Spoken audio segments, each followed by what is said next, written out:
Hi everyone, Agnes here, and I have got a viewer's question from Rebecca Hales, and it goes like this.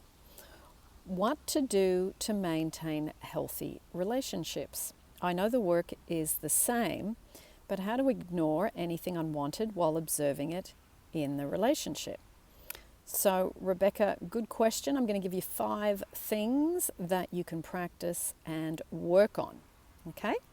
Number 1, firstly, you're not really working on relationships, you're always working on you and improving things in you, and then the relationship is the billboard that it gets reflected onto. So, if you work on you, make sure you do all the things you need to do for yourself to make yourself feel good, happy, relaxed, at peace on a daily basis.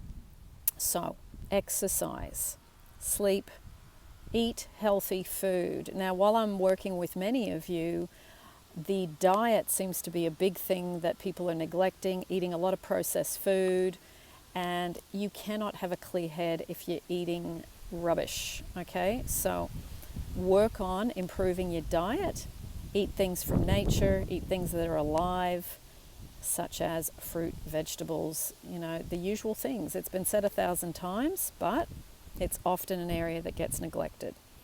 Okay? So you make sure you keep these things going, go to movies, hobbies. Don't stop all that for the relationship, because that eventually kills and suffocates the relationship, because you've actually revolved your whole life around that one person.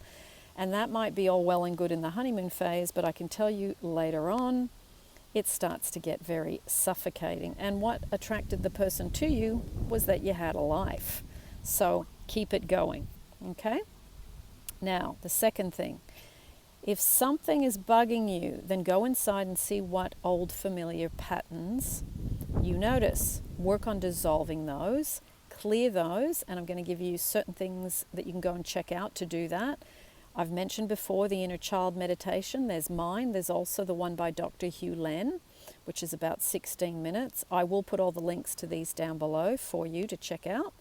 And also you can look at the forgiveness, if there needs to be any, forgiving the self for things you've done, forgiving the other person. And for that, the Ho'oponopono can be used. On my channel, I'm reading out of a little book, and there's, I think, 14 parts, and each part has a little exercise. So what you can do is sweep your side of the street and get to the place where you clear your own old stuff. Okay, that improves relationships and definitely helps maintain them. So, the other thing is setting boundaries as part of your self-respect.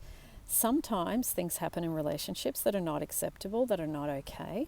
Now, while you're working on yourself, it's totally okay to set boundaries and say, you know what, that's a deal breaker for me, or, I don't like that, or whatever it is.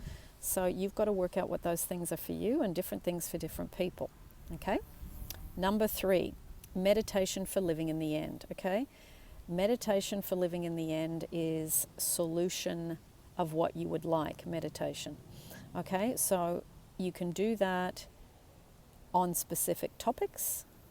Sorry, there's a huge bumblebee. Oh. Okay, going back to what I was saying. Boy, I thought it was only in Australia I got attacked by weird things, but it's here as well.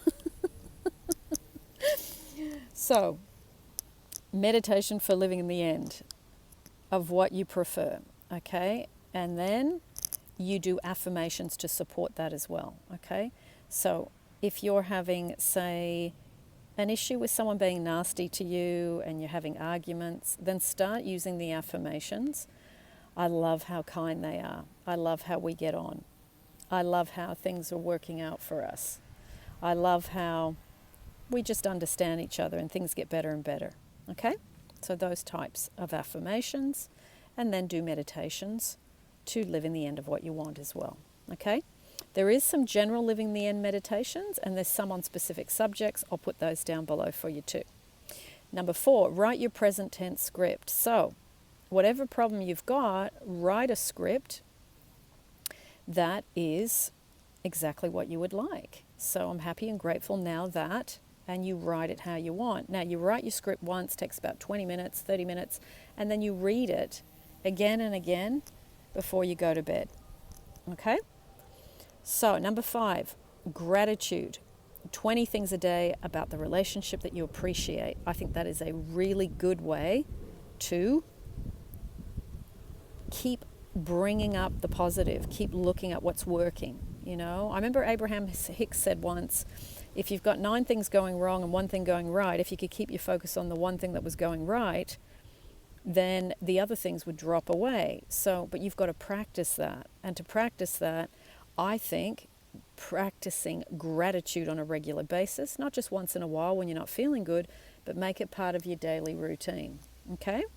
So, thank you, Rebecca, for asking that question. I did post a video where I asked no, it wasn't a video. It was on the community tab of this channel, and lots of you gave me some wonderful ideas. So I'm going to go back to answering some of those for you. And that's it for today. Lots of love, everyone, and I'll see you in the next YouTube.